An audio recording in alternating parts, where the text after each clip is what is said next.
Tu dois avoir la discipline des relations. N'appelle pas tout le monde ton ami. Et n'amène pas tout le monde dans ton carré. Et ne permets pas tout le monde de t'influencer. La Bible dit les mauvaises compagnies corrompent les bonnes mœurs. Si tu es un homme excellent, fréquente des hommes excellents. Si tu es un homme de foi, fréquente des hommes de foi. Si tu es un homme discipliné, fréquente des hommes disciplinés. Si tu es un homme rempli d'amour, fréquente des gens qui sont remplis d'amour. Il y a des gens qui étaient tes amis hier, mais qui ne peuvent pas être tes amis aujourd'hui. Parce qu'ils ne peuvent pas se mettre à jour par rapport à ce que tu es devenu. Tu es mon ami aujourd'hui dans la pauvreté. Quand Dieu m'élève, si tu ne sais pas aimer mon élévation, tu n'es plus mon ami. Parce qu'un ami, ce n'est pas celui avec qui j'ai pris des photos il y a 10 ans, c'est celui qui m'aime aujourd'hui. Tu sais pourquoi tu n'atteins pas ta vision? Parce que tu es fréquenté par des gens qui n'atteignent pas les leurs. Tu sais pourquoi tu ne vas pas loin? Parce que tu as accompagné des gens qui n'ont même pas le rêve d'aller loin. Il faut t'accompagner des gens qui te défient, qui te poussent et qui t'impulsent. Il a été démontré que les sportifs ne battent jamais leur record lorsqu'ils s'entraînent. Ils battent le record lorsqu'il y a 10 à gauche, 20 à droite. Ils courent parce que l'autre court. Ils courent plus parce que l'autre court. Et puis, ils battent le record. Frère, qui t'accompagne? Qui vit avec toi? Qui t'influence? Qui te parle? Qui a accès à ton cœur? Qui a accès à ton cœur? J'ai des amis quand on cause au téléphone, après je dois m'agenouiller et prier. J'ai des amis quand on parle, tu reviens à l'église, tu dis, j'améliore. Il ne faut pas avoir des amis qui te disent, tu es déjà arrivé, mais qui te disent, va plus loin, va plus loin, va plus loin. Il faut avoir des amis qui, quand tu deviens grand, ils sont heureux, comme si ce sont eux qui sont devenus grands. C'est par toi des relations toxiques. C'est par toi des personnes qui sont dans la bassesse, qui n'ont qu'un esprit de te ramener dans des choses inutiles. C'est par toi. Oui, c'est ton droit. Frère, sœur, tu dois aimer tout le monde, mais tu as le droit de choisir tes amis. Tu es obligé d'aimer le monde entier, mais tu as le droit de choisir tes amis. N'aie pas des amis subis, aie des amis choisis.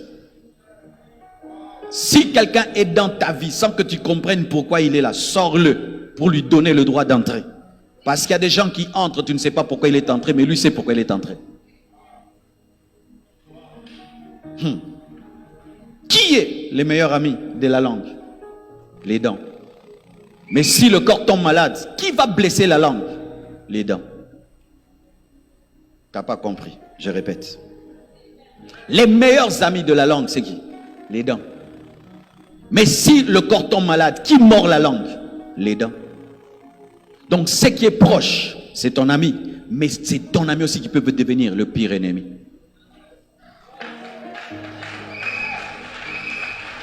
Lorsque quelqu'un se mord la langue, eh bien la douleur que la langue ressent est terrible. Mais qui vient de le faire? Celui qui est à côté. Mais quand le corps est en bonne santé, regardez comment nos dents évitent notre langue. C'est pourquoi tu dois veiller sur qui est proche de toi. Parce que si tu ne veilles pas, le jour où la maladie entrera, la personne te fera très très mal. Arrêtez de vous confier à n'importe qui.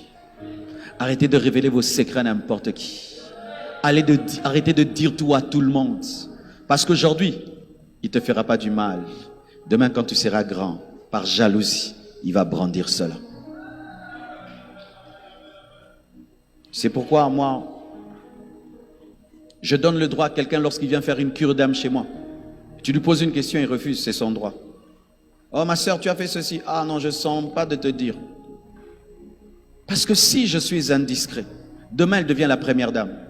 Et moi je vais dire les secrets de la première dame qu'elle m'a révélé quand elle avait 20 ans. Arrêtez d'être sur vos vies. Aie la discipline de ta bouche. Aujourd'hui, ce que tu dis, tu trouves que c'est rien parce que tu n'es rien. Mais demain, ça va être une arme contre toi. Par jalousie. Parce qu'il y a des gens qui se plaisent à dire, voyez celui que vous trouvez grand, il n'est rien. Voici, voici, voici, la jalousie. Qui est ton ami? Quelles sont tes relations? Qui te fréquente? Qui te parle? Qui t'influence? Qui te révolutionne?